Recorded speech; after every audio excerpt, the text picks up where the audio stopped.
Hi, coaches. I am Alicia Kamaki. I am the head girls basketball coach at Sierra Canyon School in Los Angeles, California. And I want to share with you my sports drill bank. I think it's a fantastic tool. I'm slightly biased because I created it, but I think it's a fantastic tool for coaches to organize, to plan your practices, and to kind of streamline everything into one location. The main reason I created it was I like to be very organized, and I really wanted all of my different tools into one spot. And I think we have accomplished that with this tool. So first part of Sports Drill Bank is the actual drill bank. And so this is where I'm going to input all of my drills. I'm going to really spend a lot of time organizing and getting it to how I want it to be so that I can utilize that information onto my practice plans eventually. So personally, I have my drill. I categorize it. I have about 20 different categories that range from 1v1 to 5v5 to handling pressure, to special situations, to transition tempo, whatever it may be. This is my variations and notes column. Did I get this from somebody else? How might I tweak it if I want to adapt or do different things? Maybe some rules or things that will help me remember the drill. And this is a really important column for us. This is our key terms, and this is going to go onto our practice plans under details. And you won't see anything on here that is not on our terminology sheet. And a reason I think that's really important is that our coaches should be on the same page with our players for the terms that we are using in practice. And so I made sure that on all of these key terms, a lot of them are going to be repetitive, but they're things that we always say. They're things that the kids often hear. And so they know the key to this drill, the key term, the key emphasis of this drill is that we're going to have active hands and we're going to move together, that we're going to keep a hand up in this drill, that we're going to work on speed and finishing. And so that those are really universal throughout our practice plans and throughout the language that we are using.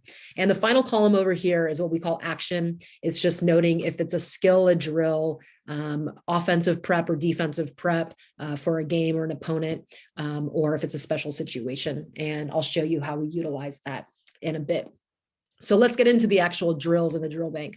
I don't know about you guys, but for me, I come across a great drill on Twitter or seeing a coach speak in a presentation, going to a clinic live, reading a book, and I want to add it to my drills, right? And there's so many great drills. And this is a great way that you can really immediately implement that because this is accessible on your phone or mobile device as well. And it's just a great way to never lose that information. Maybe you take a screenshot of something or you write it down and then kind of what happens to it after that. So just show you one way that I have implemented taking something from seeing somebody else, immediately putting it into the drill bank so it doesn't get lost. So saw this great drill from a coach online, took a little screenshot of the information she provided, and boom, here it is in the drill bank. Took me 2 seconds to access it. And so I could go back again to the drills. I put it in there, called it Duffy closeouts as they did. Closeouts, put who I got it from. We'll add my notes to it later. What would be the key terms if we're running this? And for us, it would be a drill in practice. Also, you can tie any of these drills to links, whether that's to a website or to video footage. So for us, some of these drills are our own. And so Machine Gun would be one of ours. We'd click on that YouTube, and this is going to take us directly to link of us running this drill in practice.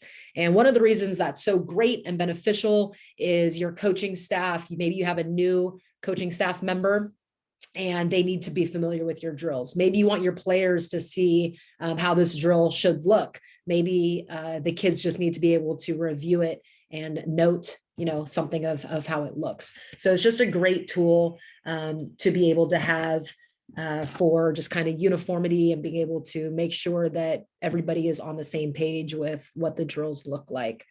Another example is that we could tie this into a website. So I came across a great website that had different forms of conditioning.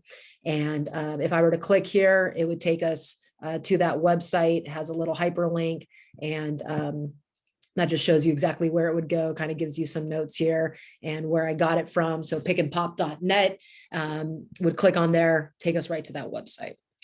So now that we have our drill bank organized, everything is here. It's been fully developed and it's ready to roll into our practice plans, how do we do that? So if I were to go into one of my practice plans, and this is just recent, we're still in COVID here. And so practices are short and really individual and skill based right now. But everything automatically populates as I want it to. So footwork stations here, I could change that to one-on-one. And now the details are emphasis of that drill change as well. So for my particular taste, I type the notes in myself based on kind of the information I want to share that day, maybe which coach is leading the drill, any just sort of little note or tidbit that I want. But we could also pull directly from our practice, from our drill bank. And so any of this information that I want to pull, I could put it on there. And so just an example of that, this one will now populate our variations and notes. So just going to select a couple of different drills here, continuous one-on-one, and just randomly select a couple here.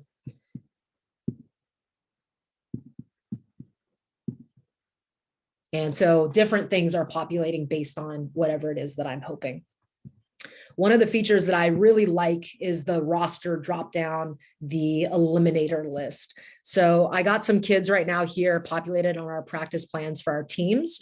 So we still have a few kids available left. And so I don't know about you, but sometimes I leave a kid off the practice plan and it's embarrassing. We call out teams for practice and there's still a kid standing there and you're like, oh no, I put you on the practice plan, and it's embarrassing.